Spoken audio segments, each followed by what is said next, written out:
Hi there guys, welcome back, and we're just going to quickly talk about the accessories you need when you first start learning the guitar, okay? So you've got your acoustic guitar if you're an acoustic player. If you're an electric player, you've got the electric guitar and you've got the amp. What else do we need? Well, number one, most important thing is a tuner, okay? So there's a massive array of tuners, and at the moment you might be able to see that on the floor I've got a pedal-based tuner. Now, this isn't necessarily something that you want straight off the bat. You know, you don't want to get this from day one because, as you can see, it's all a little bit more complicated. It's really designed for gigging musicians. What you want instead is pretty much a clip-on tuner. So something that you pop on the very end of the guitar, the headstock here, just clips on like that, and it uses the vibrations through the wood and of the strings to tell you what's in tune and out of tune, okay? So this is absolutely crucial because now you know the names of the notes, the strings are tuned to, so E, A, D, G, B, E.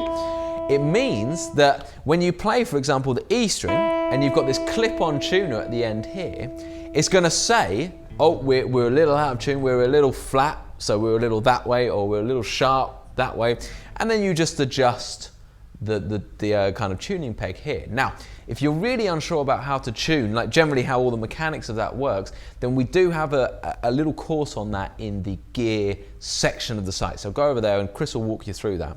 Now, in terms of a tuner then, you don't have to spend more than 10, 15 pounds, maybe even less. Again, go to your local guitar shop. The clip-on ones are just so handy. You can literally just keep it on the end of the guitar at all times. So if you're ever thinking, oh, this is a little off, just go through the strings and give them a quick tuning with that.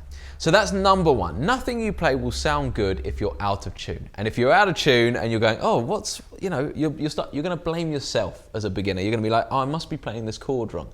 Whereas it's so simple, you're just a little out of tune, and therefore the tuner is going to stop anything like that happening. So that's the first main thing. Now, the three sub things which are worth having is, of course, a lead. So if you're an electric player, and you've got the electric guitar and the amp, you need a lead to combine the two. I know it sounds obvious, but you know, you need it. It's something where definitely if you go into a guitar shop, you're more than likely to get it thrown in if you buy a guitar and an amp. So a little bit of advice there, you can probably get a free lead out of all of that. Otherwise, they're gonna cost you about £10 for a half decent lead.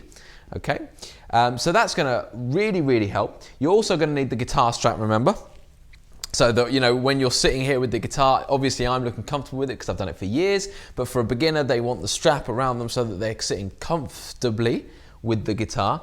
And finally, plectrums, okay? You can see I'm always holding a plectrum in my hand, and we need a good variety of plectrums, all around a medium gauge, okay? And gradually you'll start finding which ones you like. It's a bit of a lifelong journey with the plectrum. It's a funny thing because as a guitarist, no matter whether you're beginner, intermediate, or advanced professional player, you're always trying to find new, you know, better plectrums that sit with you. It's a funny old thing, the plectrum world. So just for now, find something that's a medium gauge, so somewhere between a 0.8mm and a 1mm. And this is something, again, go into the local guitar shop, say medium gauge, they know exactly what you're talking about, and get a selection of them. And I do mean get a few of them because you'll be amazed how quickly you will lose plectrums. They fall out of the hand, they just disappear all over the house. You know, it's absolutely crazy. So get a good, like, you know, 10 set of 10 plectrums to come home with and put them in a tin somewhere. It's a very wise idea. Or if you want to be a true pro, then put some in your wallet. I've never met a guitarist that doesn't have a plectrum in their wallet just in case they've got to play. So there you go, try that. So however you do it, make sure you get the plectrums as well.